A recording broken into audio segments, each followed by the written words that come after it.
You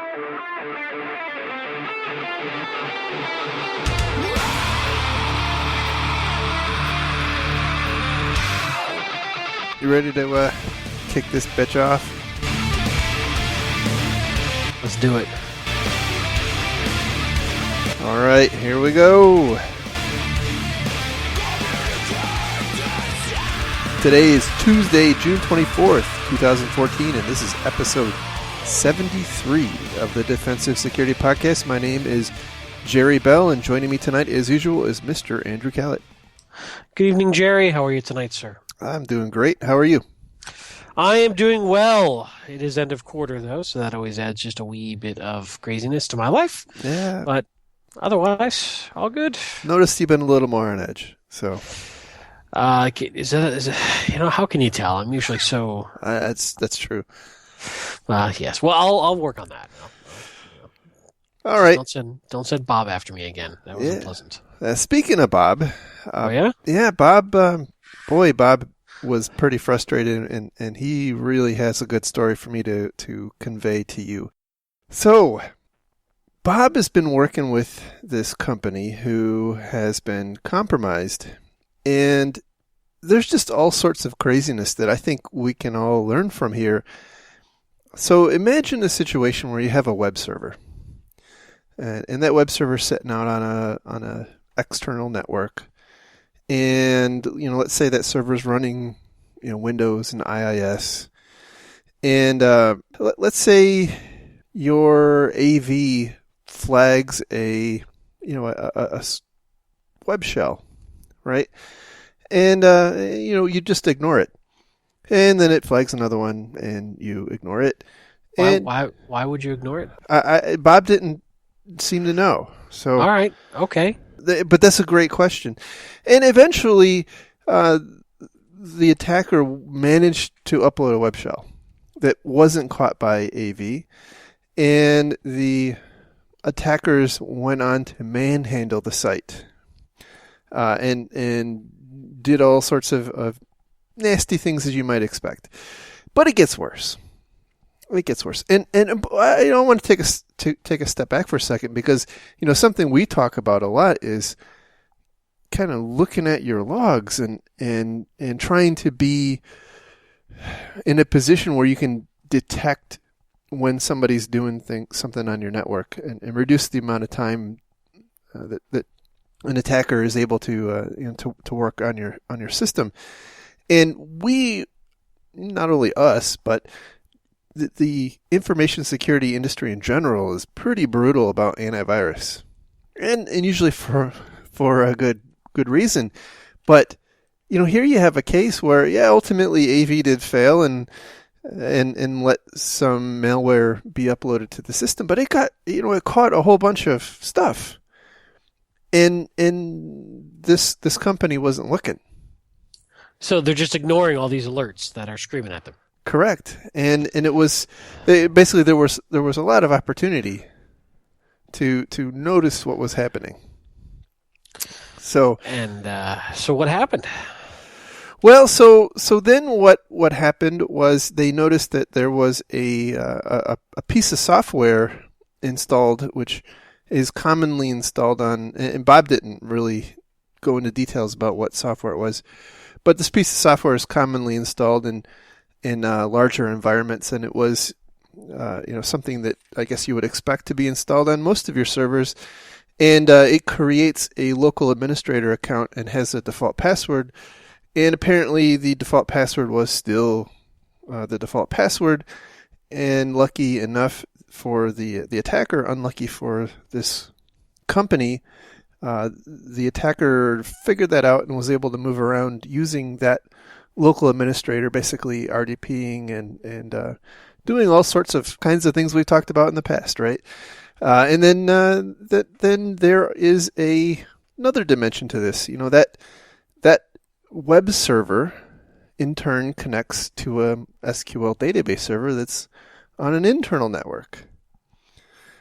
And because that SQL server is serving up content for the website, there are, of course, credentials accessible to the attacker once he or she was there and was then able to get into the SQL server and further root deeper into this company's network. And that was kind of the end of Bob's story. But basically, he was pretty on edge that that there was that much fail, from the not looking at your logs to the default password to allowing your external web server to talk to something inside your network. It's a lot of opportunities to kind of contain the attack that went unmet. So even though every alarm in the place was going off, what finally clued them into the problem? The website was defaced.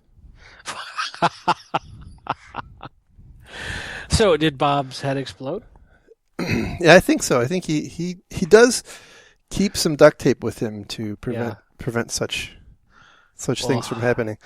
So but I thought this was a good parable because we often talk about how complicated some things are, but here you have a situation where if you just think things through a little bit, there are a lot of opportunities, given some very basic things that you may already have, that provide some pretty robust opportunities to block these attacks that are commonly happening. And by the way, from what Bob tells me, this kind of attack is happening a lot.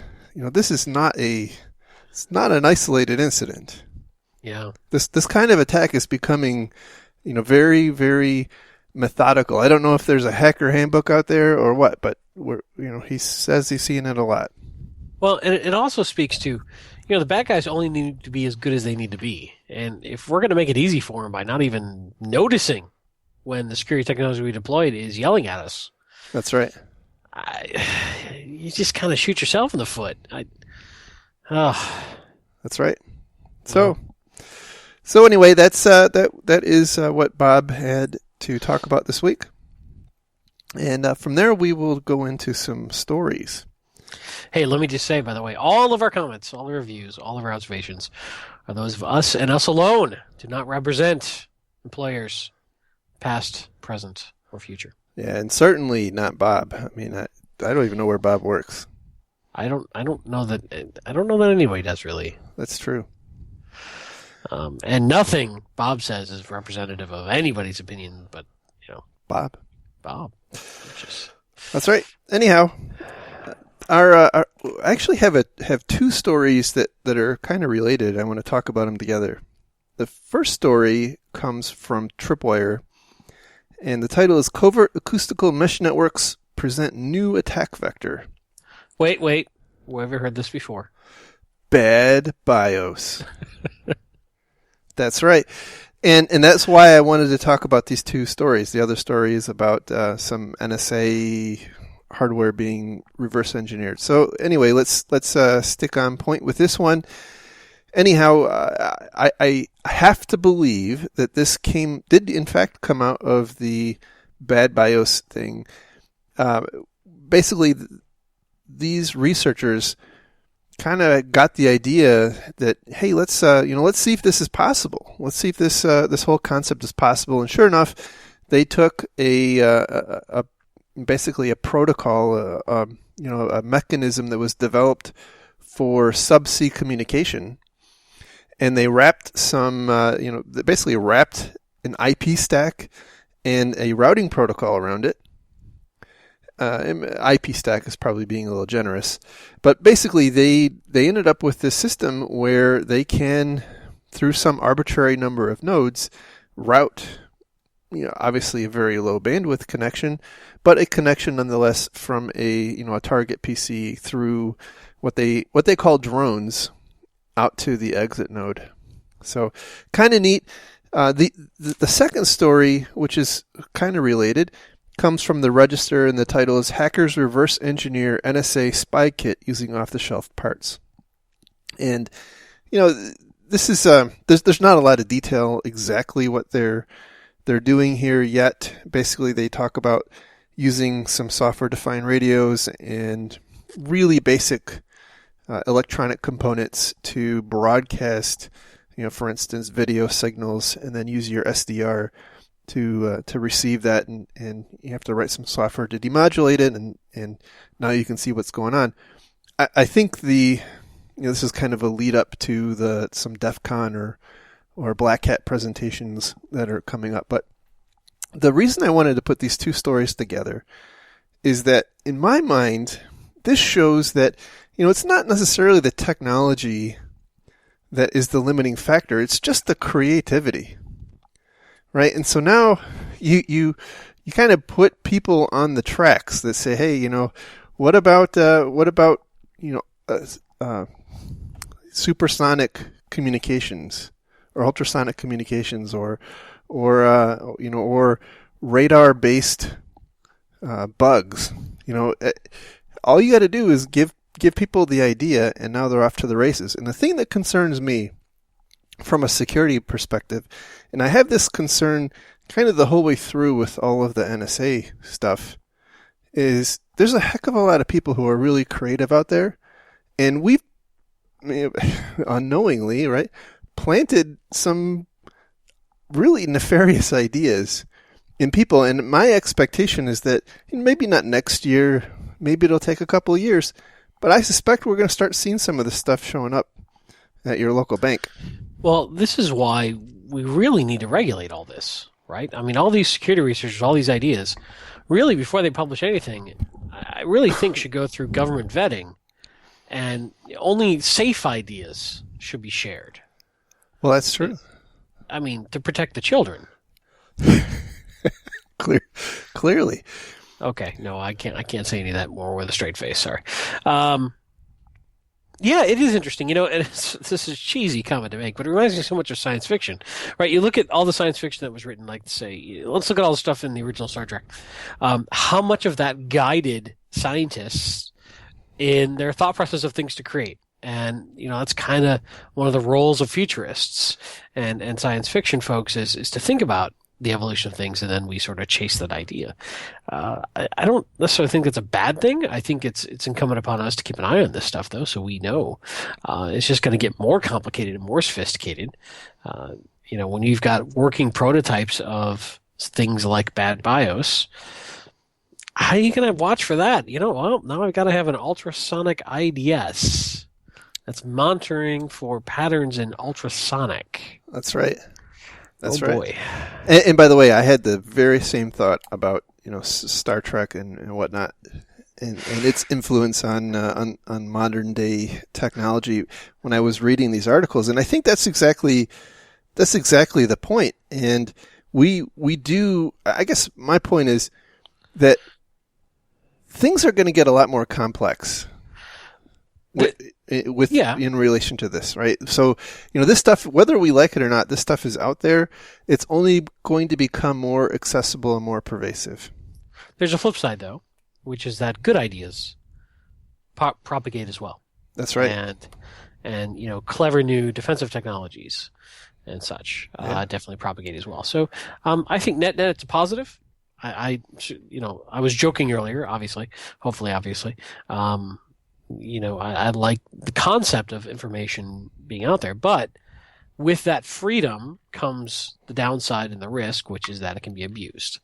I'm okay with that trade-off. Not everyone is, but that's why I'm a libertarian and not to get into politics. I default to freedom, and yes, freedom can be abused. So it's a plus and a minus. I know this is kind of straying a bit off of, InfoSec, but it does kind of come into the concept of, just because a vendor hasn't told you they have a solution for your problem doesn't mean that problem doesn't exist. Yes. And, one thing we get stuck on a lot is the world of InfoSec is only defined by either vendors and their viewpoints pitching their niche product or compliance. Yep. And we have to bear in mind there's more out there than that. Yeah, absolutely. I mean, that kind of reminds me of a mindset I see far too often, where security, for the most part, system integrity is based around patches being available from vendors. Right. Right. And if nothing else, Heartbleed should have shown us that, That's not always a great plan. And, there are some vendors out there who, and, I'm looking at you, Cisco, who kind of, I don't know why. I don't know if they didn't know or if they, for whatever reason, about 2 months after, they released a big spate of Heartbleed related patches. I mean, just within the last 2 weeks. And, because to me that says, hey, you can't rely on that. You have to take things in your own hand. You gotta understand that those vulnerabilities are out there and do what you need to do to mitigate your risk. Hang on one second. I got to cross Cisco off the list of future possible sponsors. Okay, done. No, you're right. And you touch on a great topic, which is if your entire response plan is wait for the patch from the vendor, that may be broken. Now, the problem with that is that people are latching onto that idea and going, well, if we have a firewall or an IPS or web application firewall or database firewall, whatever it is in front of whatever the device is, we can watch for that traffic that might be going to that bug and we can affect it, and therefore we can virtually patch. I am not convinced that's a good idea. Yeah, we'll see. I think it's my view is that's a great defense in depth thing, but I would not count that as a primary control. So yeah, that's my view. And I may be swimming upstream against some marketing people there, but. So the other thing that I was going to mention on the second story, the NSA stuff, is back in the day, if you read some of the histories of the CIA and the NSA, especially their technology divisions, they actually had very expensive, sophisticated technology that was not easily available to the common person. Well, that's pretty much all changed. Mm-hmm. Aside from scale, having massive computing capabilities, a lot of the individual technologies can be replicated by the individual. I'm not sure what that means, but I do find it interesting. And then it just comes down to, where and how it's deployed. And this isn't a story we have, but there was a guy I just saw got fined a bunch of money in Florida for doing cell phone jamming in his car. And I remember I had a specific incident where I was flying from Atlanta to Pittsburgh on Delta. And back at the time I was traveling a lot, so I ended up getting upgraded. But when I was sitting in the departure lounge, I kept noticing I was having problems with my phone. And somehow, some way, I figured out that a guy was walking around with a cell phone jammer. And it's the first time I'd encountered one in the wild, not like just, as a hacker tool or something fun to play with at a con. And he was just screwing with people. And he was a weird, weird guy. So he ends up boarding my flight. He ends up sitting one row in front of me in first class. And he's got this cell phone jammer with him in first class in the seat back pocket. Now, this can be a problem, right? Because it can affect, depending on how it's built, more frequencies than just cell phone frequencies. It could potentially impact the aircraft's, communications and navigation.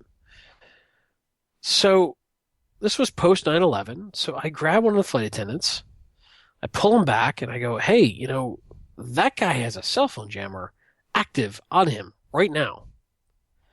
They're like, okay, thank you, sir. And I sit down. Then the flight attendant goes and yells at the wrong people. That never happens. Right? And these people who have nothing to start glaring at me. Like, what did you just tell that flight attendant? So I'm literally watching this guy the whole flight, and he doesn't touch the jammer at all, which is good. Until we get on the ground. We're taxiing in. Everybody powers up their phone. He immediately starts screwing with him again. And that's when the people in front of me who got yelled at by the flight attendant realized it was him. I'm like, no, it's him, not me. And it was a wild situation. And the funny thing is, flight attendant didn't understand what I was saying. I probably could have grabbed a cop. I don't know if they would have understood what I was saying. But when you start getting into these advanced technology situations, that whole see something, say something doesn't work very well. Well, that's a good point. I don't know why I told this story, but it has to do with just, you never know what somebody's got on them to screw with things. And in general, law enforcement such is not really up to speed on these things. Well, cell phone jammers usually are just really broad spectrum transmitters. Yeah. And I think that's a pretty basic piece of technology, but I think the point you were probably trying to get at is that kind of technology is becoming incredibly and increasingly more complex in what it can do and its capabilities. But also easily available. And easily available, that's right. Right. It used to be, back in the 70s and 80s, some of this more advanced technology was really only within the scope of nation state level stuff. Now that's, certainly not the case. So anyway, a little bit of an off topic story, but. Yeah. Sure, we'll get some hate mail from our. Hey, by the way, the new logo. I think we got a significantly more listeners now. We're up to about 16. So how do we not talk about the new logo? I don't. Well, we talked about it last week. Now we just got to work on the theme music, and we'll be in good shape. Oh my gosh! All right. So with that, let's move on. Our next story comes from Slate, and the title is "The $10 Million Deductible: Why Cyber Insurance is a Mess." And it's a bit of a long article. There's some interesting points in here. They point out that Target, before it was breached, had $100 billion in coverage, which with a $10 million deductible, and they were actually trying to increase that coverage. I'm not sure if it was with the same carrier or a different carrier, but they were unable to. And they go on. The article goes on to point out that most companies cap out at about $300 million in coverage. That's about as much as you can get, which is kind of interesting. And it sounds like the average deductible is pretty large, which is not surprising. However, the article then kind of goes into some weird places. They start talking about the difficulties that insurance companies have with figuring out what the actual loss is. So, how do you know what Target lost as a result of this hack? And I agree, that's a very difficult thing to know because it basically says how many fewer people shopped at Target as a result. But this article spends a lot of time talking about stock prices and references a couple of studies about how there really isn't a correlation between breaches and stock price over any more than about a week time frame. But in the context of insurance, I'm not sure why that's relevant because insurance is never, I don't think ever has or ever will cover stock price related losses. So that was no, but you can use a stock as a proxy for material loss of an organization. I suppose that is true. In theory, right? In the aggregate, maybe not in the individual stock, but over time, all stocks included. In theory, it's the perfect price theory. The stock will rise or fall to the level that is applicable to the value of the company. So if a stock falls because of a breach, that means the value of the company has gone down because of that breach. Now, how do you isolate that to be the only cause? Now, in Target's case, they mentioned that Target was cut profits by 46% in the quarter following the breach. Well, we'll see how long that lasts, right? They also say the stock is back to where it was, it dropped down, but it rebounded within 6 weeks. Right. So it's an interesting problem, right? You can easily look at direct costs. You can easily look at remediation, cleanup, fines, that sort of stuff. And they get into the concept of how do you deal with brand reputation damage? How do you deal with loss of business damage? And should you, as an insurer, right, long term?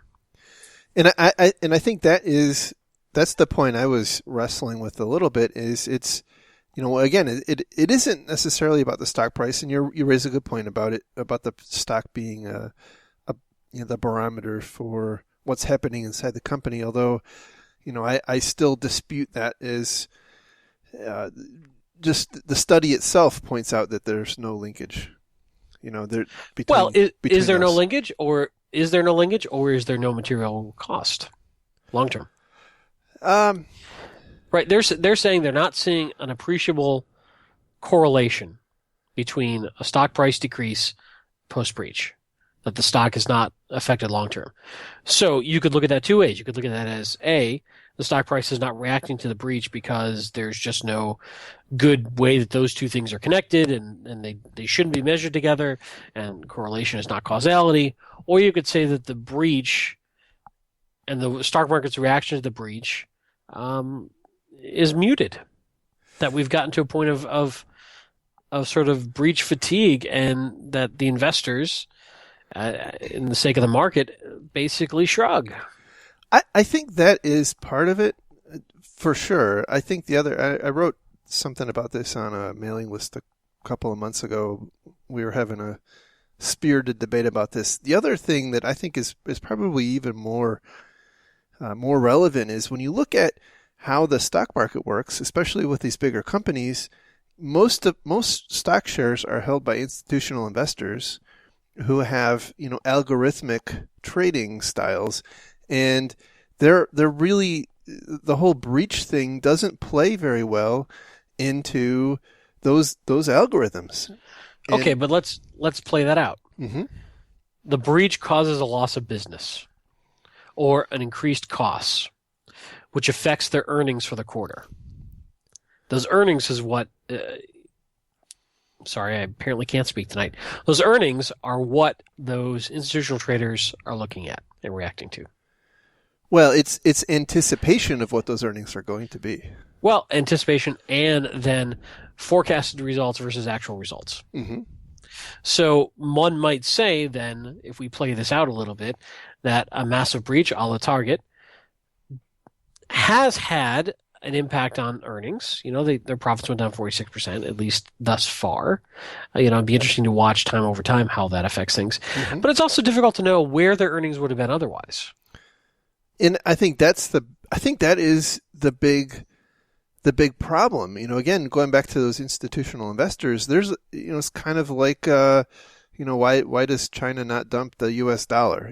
Because they stand to lose a lot of money. Why do institutional investors not dump a stock after a breach? And it's the same thing. If you hold, let's say, 10% of a big company and you start selling out of your portfolio, that by itself has probably more of an impact, at least in the short term, on the stock price. And so, it's a very complicated problem, and I just don't think that these trading models, in any way, shape, or form, have enough history to be able to say how they should trade post breach. And that's. Yeah, to be continued. Yep. I think that it comes back down to earnings again. So we'll see. I mean, the problem is, and where the money to be made is you don't want to wait for those earnings. You don't want to wait for, right. The analysts to come out with their predictions. You want to be able to say, based on news, this is likely what's going to occur. So I'm going to buy or sell in the news or the rumor. Exactly. Which is the challenge. But again, those are short-term moves, right? And so I also look at it as long-term, over a year, 2 years, 5 years. What does the stock do? But again, that's interesting. Investing long-term, trading short-term, those sorts of. Anyway, so this is a bit of a side topic, but it's an interesting topic. I'm glad we keep coming back to it because I think it's important to look at what are the long-term effects of a massive breach like Target as a case study. And yes. Not to pick on Target, but they're the one getting the most media. But we'll cover other ones, I'm sure. There doesn't seem to be any end of candidates to talk about. No. So, but anyhow, there was a really interesting point at the very end of the article that was brought up related back on the topic of insurance, since we're leaving the economics part of the podcast and going back to the security part, and that is one of risk concentration or interconnectedness. And it's a really interesting thing, and I've gotten really interested in the whole concept of insurance and whatnot.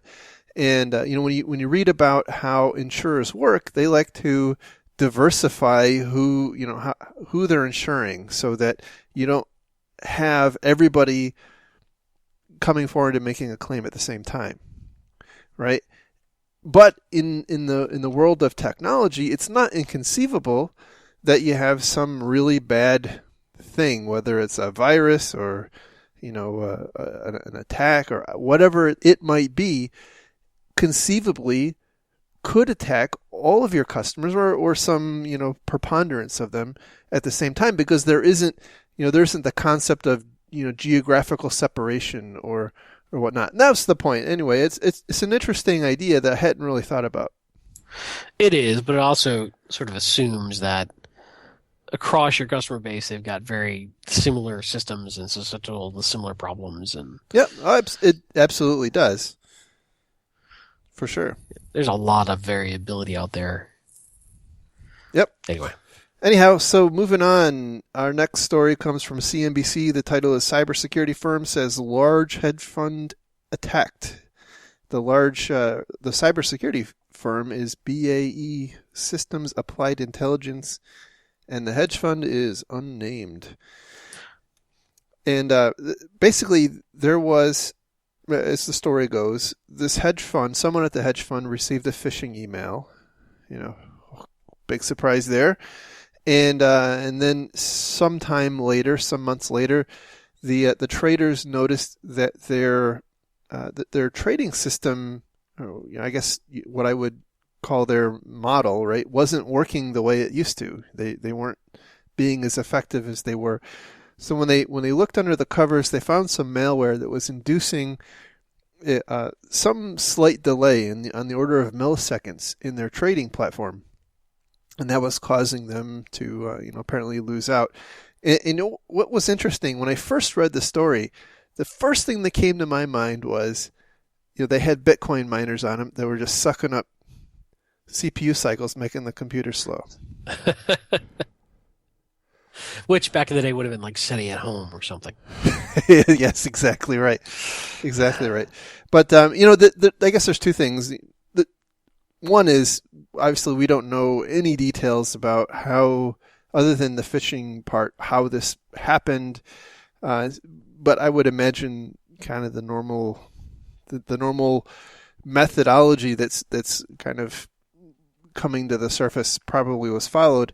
But the other thing that's more important to me, and I'm seeing this in my own business, and Bob said he sees this too, is an increasing trend towards what I would call business process attacks. So where they're, it's not necessarily simply about stealing data or defacing systems or whatever. Now it's how can we modify in some slight way your business system to siphon money off without you knowing it or whatnot. Yeah, this one's interesting. So before we get too far off that topic of, SETI at home versus Bitcoin miners, what they found was that the bad guys knew enough about financial trading, high-speed trading, the finance market, the hedge fund market, that they actually wrote in random delays into the system to slow down the trading transactions and the transmissions of those transactions by, nanoseconds to milliseconds. Enough to nullify the algorithms, the high-speed trading algorithms that this company was utilizing. That was one of the ways that they spotted that this problem. They suddenly weren't getting the edge anymore that they were used to. The other thing that was really interesting about that, on your just most recent point about this business process attack, is one. It's kind of buried in this article, but BAE was also saying in recent weeks they were looking at a different cyber attack. I'm sorry, I just cyber tip jar. You walked right into that. I did, but I'm reading it. I'm quoting. I should have quoted. Quote, he said, BAE technicians in recent weeks have spotted a cyber attack that used malware to take over a large property and casualties insurer's underwriting system. And once they had that, using the compromised system, the criminals created fake insurance policies and filed claims against them. So, similar. So we don't know what the bad guys did here, right? But were theorizing, and BAE is theorizing, that using this information about the trades and the delays, they could have profited greatly by knowing enough to trade against these moves, which is pretty sophisticated. That is pretty sophisticated, and I have to wonder how effective, given what we know about how high speed trading works, how effective it would be. And I also wonder if it actually was really a high speed trading platform or not. I don't know. That part isn't exactly clear to me. It is tough to say. I mean, at least quoting from the article. Upon investigation, the traders discovered an unexpected lag time between when they were issuing trade orders and when those orders were executed. Right. The delays the attackers added to the trading software ranged from hundreds of microseconds to low single-digit milliseconds. Right. I'm just playing through in my mind what it would take to monetize that, and it would. I mean, you would have to have a pretty sophisticated operation. Obviously, you would have to have your own ability. Yeah, it's huge. To trade that. The short answer in my mind is your competitor. That's exactly where I was going to. Yeah, sorry. Didn't mean to steal your thunder. No.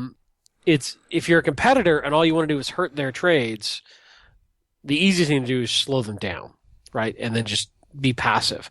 But they were also saying that some of the behavior as files are being moved around on the system and off system, that they could have done something with.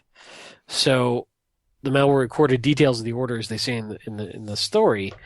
So it seemed to me it had more in mind than just undermining their trading strategy and wanted to get into ways to profit against it. Now, here's the problem. When you start thinking about the time involved of capturing that trade, that intended trade, slowing it down, getting it off system, getting it onto another system over the internet, which is, known for its non-latency, reacting to it and doing something with it, that trade's already gone, even if you slowed it down by a few milliseconds. So there's a timing issue here. Now, mind you, I'm not any sense of the imagination an expert on hedge funds and how they work, but I'm just not sure how they would profit from capturing that information in the short term. Because once that trade happens, it's then public anyway. Yeah, the only thing I could think of, as we're talking this out, if there is some algorithm that incents this hedge fund to actually perform a trade, and the adversary finds out what that algorithm is that says, hey, you know what, I want to buy Ford at when this set of criteria happens. If your adversary knows that you're going to trade it at that, once that that thing happens, and you as the attacker are able to induce a delay and make the trade before them, I suppose that's a possibility. But again, it's very complicated, and I hopefully we'll hear more, but I'm guessing this story is going to fade off into nothing. It's definitely the one I found most interesting of this week's stories. Yeah. Most intriguing, for sure. All right. So moving on to our next story, we have another story from ThreatPost. The title is "Hackers Put Hosting Service Codespaces Out of Business."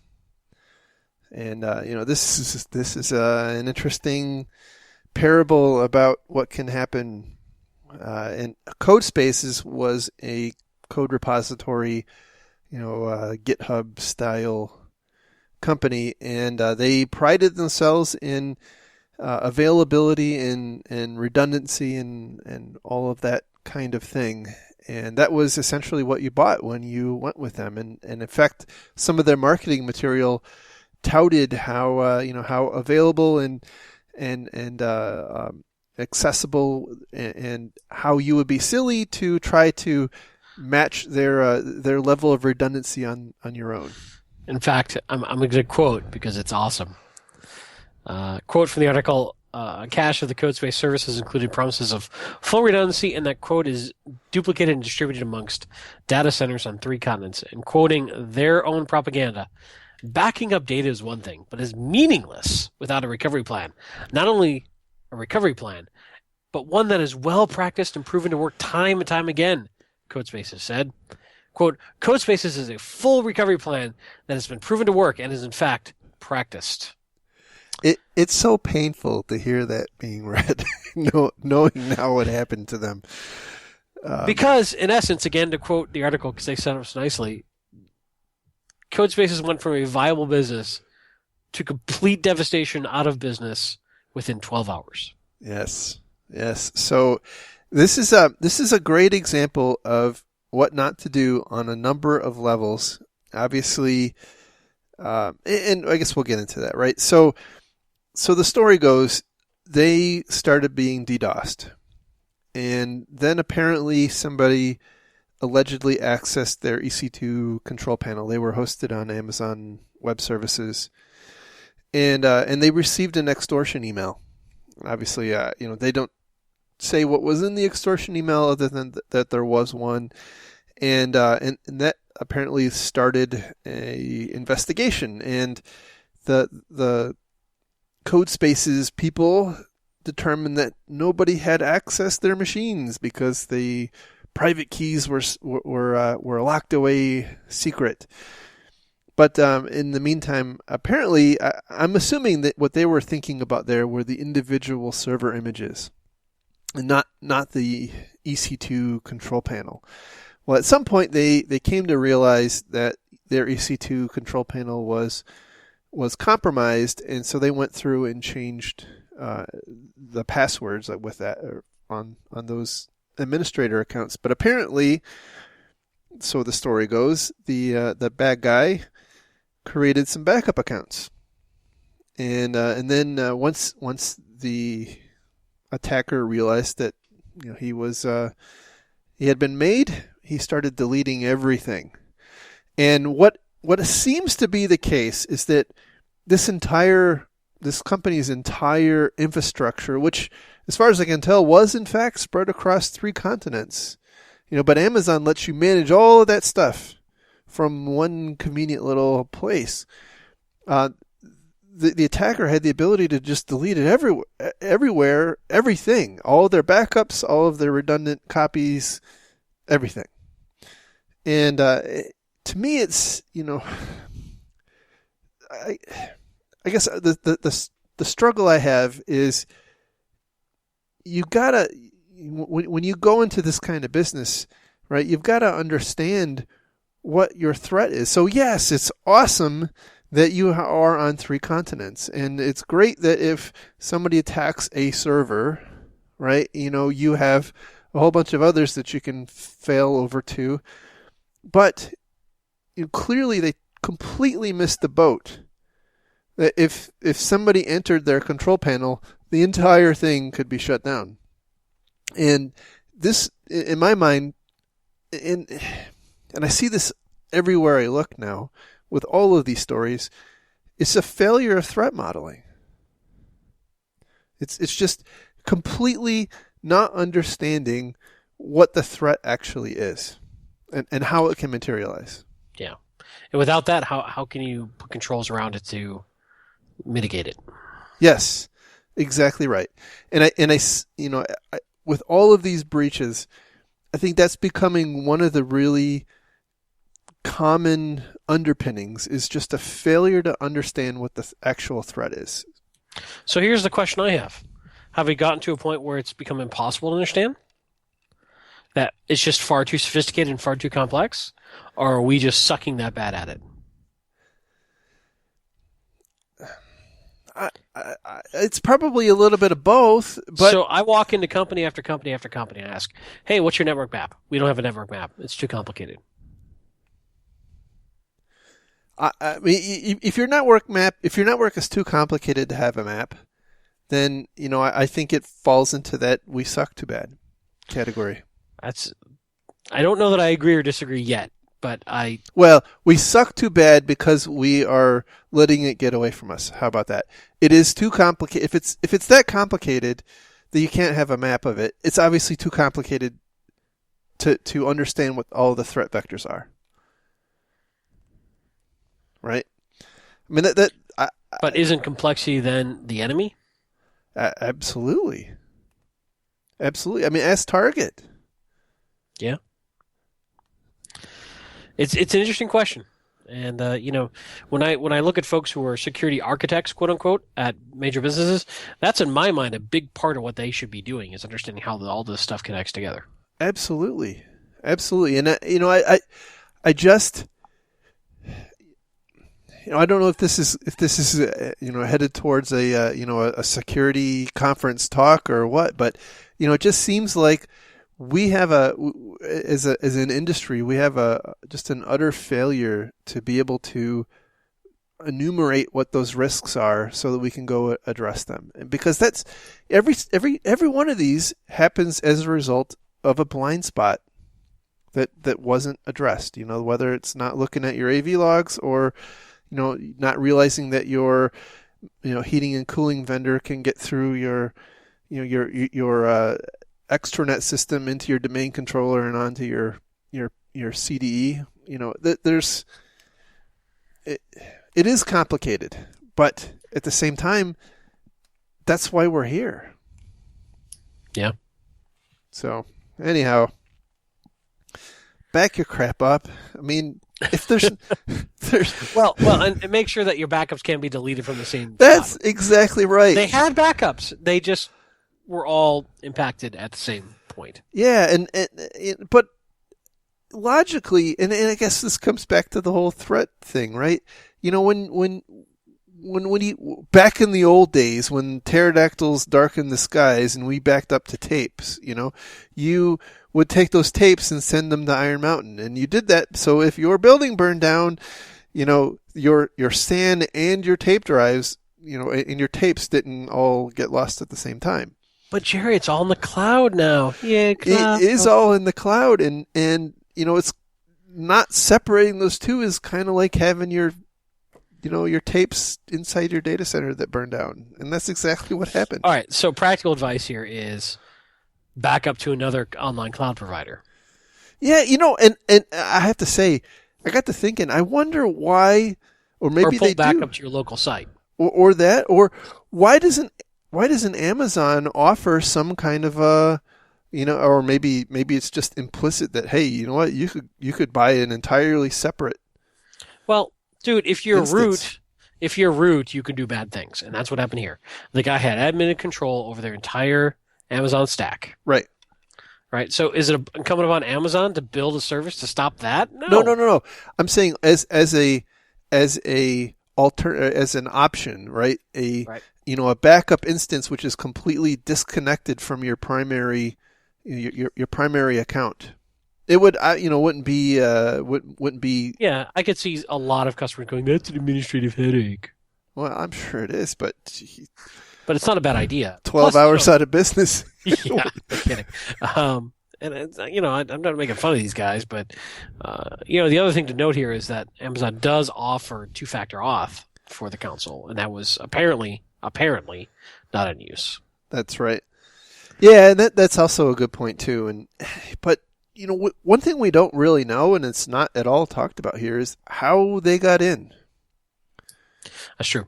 Right, and so was it by phishing? Was it was it a rat on an administrator's computer? What we don't know, and and that actually kind of goes into the next story about. Well, before we jump off, though, yeah.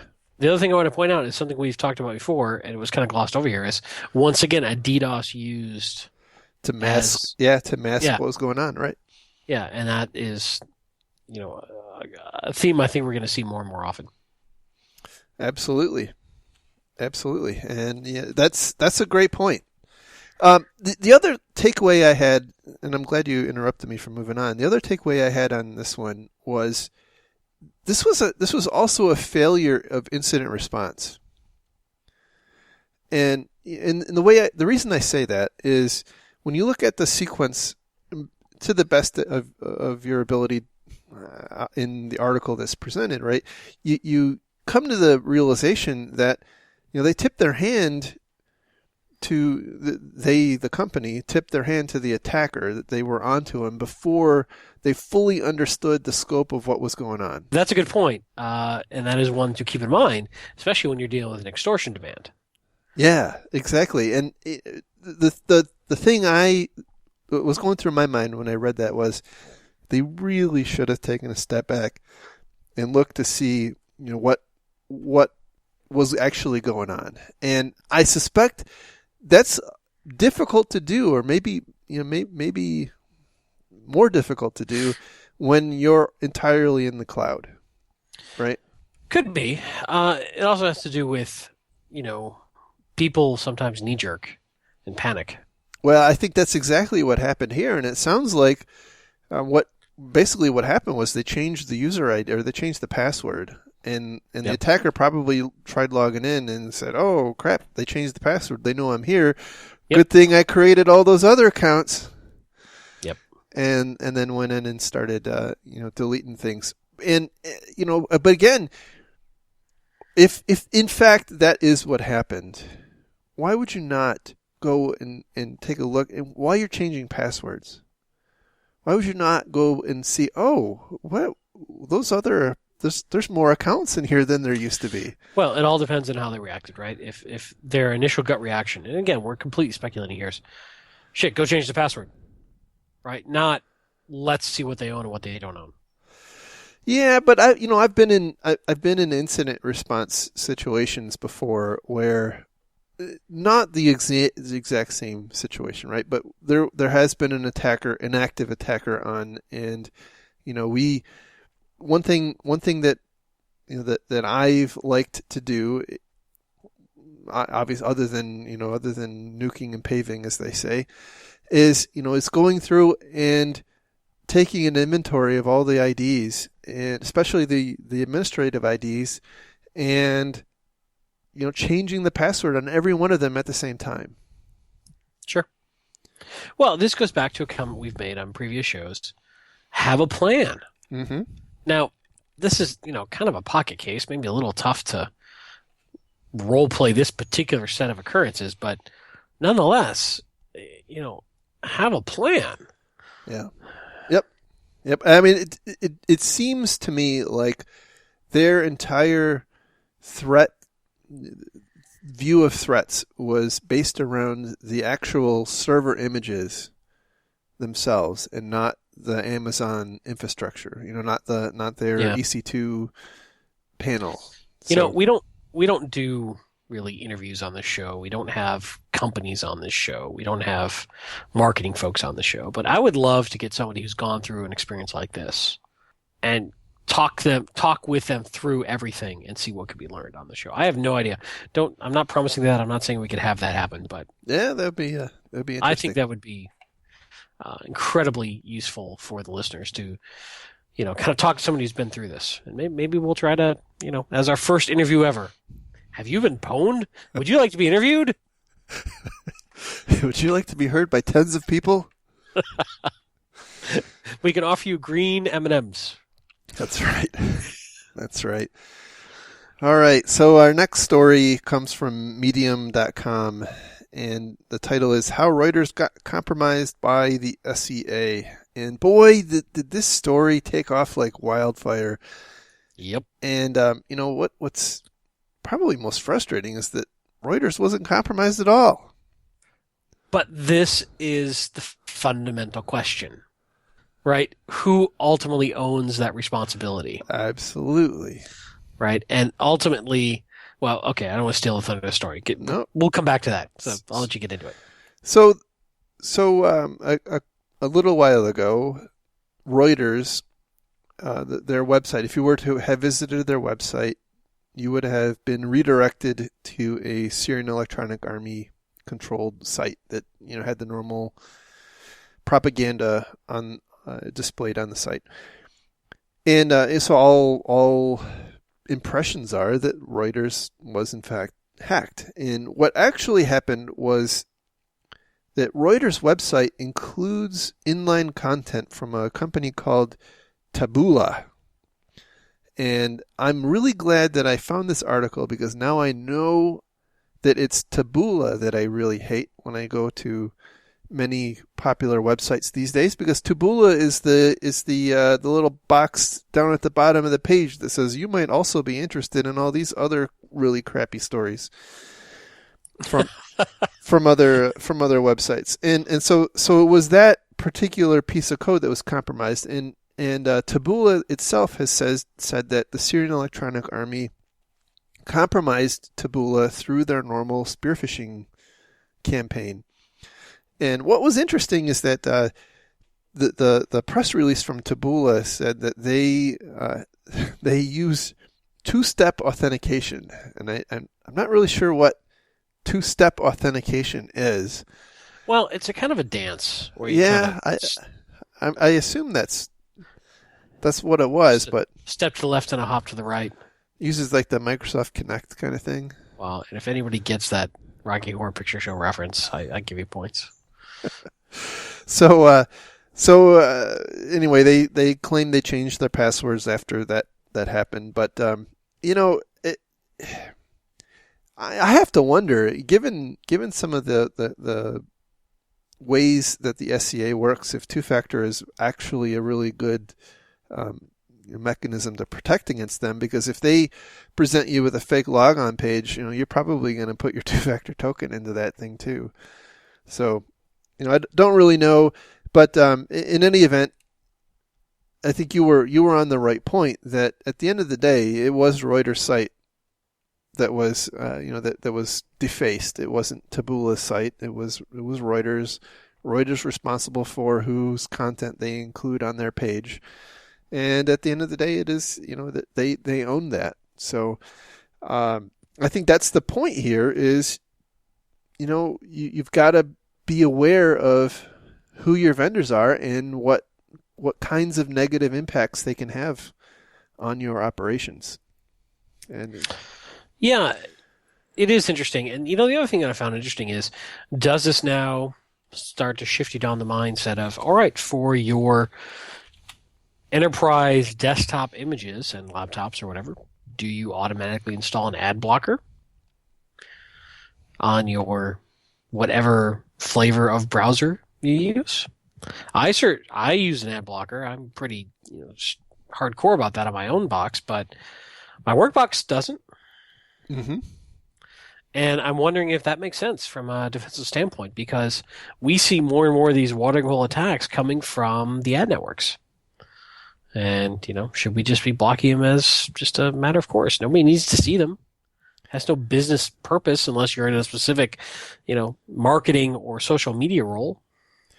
I completely agree with that. And one of the things I did or have done is block those at the web proxy.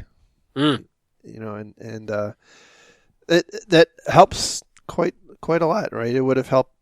Obviously, if somebody had been proxied through that with a rule to block ads, like you said, there's a number of ways to do it. Basically, you can do it. You can install ad blockers on your fleet of workstations, or you can block it at the proxy or whatever. But I think you raise a good point. It has no business value. It's not. It's probably not going to impact you. Your employees aren't going to be sad because they don't see ads anymore. Right.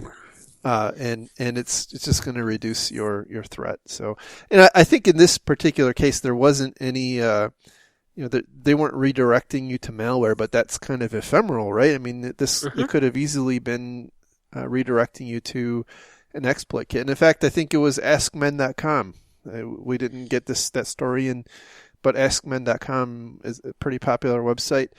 Was defaced in a very subtle way to include a link to a nuclear exploit kit.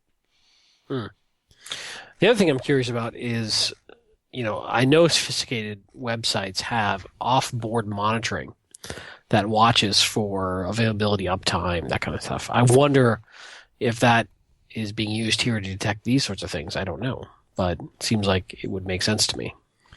It's a good point. I don't know. So, moving on to our last story for the evening. This one comes from the Register, and the title is Heartbleed-based BYOD hack pwns insurance giant Aviva iPhones. So, this is another really interesting story. So, apparently Aviva, who is a European insurance company, uses a mobile device management product called Mobile Iron. And they allegedly had somewhere over 1,000 iPhones and iPads connected to this. And back in May, someone apparently broke in to Mobile Iron and sent out a couple of really witty texts. Well, wait, let's be clear. Okay. They broke into the Mobile Iron instance at Aviva, not Mobile correct. Iron Corporation. Correct. Yeah, the MDM solution made by Mobile Iron at Aviva. Yep. Good point. So they somehow logged into that and sent out a series of text messages, which apparently led people to believe that it was Heartbleed related, and then proceeded to delete or basically wipe all the devices, and then deleted the Mobile Iron server. So Aviva then, in response to that, they moved those 1,000 devices over to their BlackBerry server, which I'm not sure why they didn't do that before, but that apparently was their backup solution, and then they started restoring devices. The article kind of goes back and forth with an insider. Apparently there's an insider who's fighting with the PR company at Aviva. We lost millions of dollars. No, we didn't. It was inconsequential. Yes, they did. No, we didn't. But Mobile Iron itself has come out and said that this problem didn't result from a compromise or a vulnerability in any Mobile Iron product, and that it was a problem that was specific to Aviva. I think they called it a one-off or something like that, which makes me wonder, is this whole article about it, tying it to Heartbleed, a bunch of crap? Because we don't actually know how they got in. I think the tie to Heartbleed was a comment that the attacker made on the one of the text messages. But they did go on to hypothesize that possibly at some point in the past the Mobile Iron instance was vulnerable to Heartbleed, and maybe the attacker stole credentials but while it was vulnerable, or that potentially there's a load balancer or a reverse proxy or something in front of it that was still vulnerable, and they were able to get some creds from that. Or it could be as simple as somebody phished them for their credentials from Mobile Iron. Or they used ABC123 or default password, right. or we don't have any idea. Yeah, Mobile Iron came out and said, "Hey, we're not vulnerable to Heartbleed."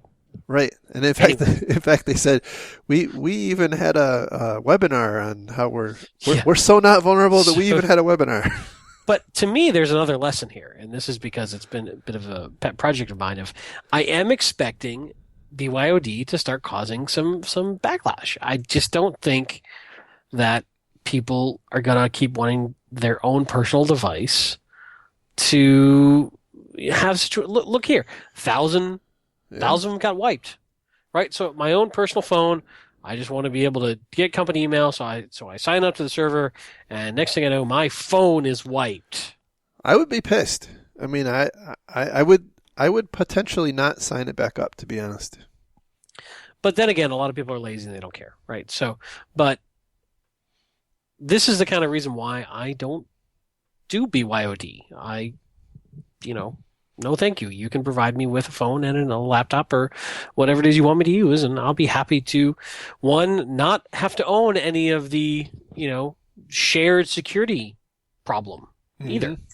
But maybe that's, I'm also the guy who elects for a TSA freedom group instead of going through the machine. So I'm probably in the 1 percentile.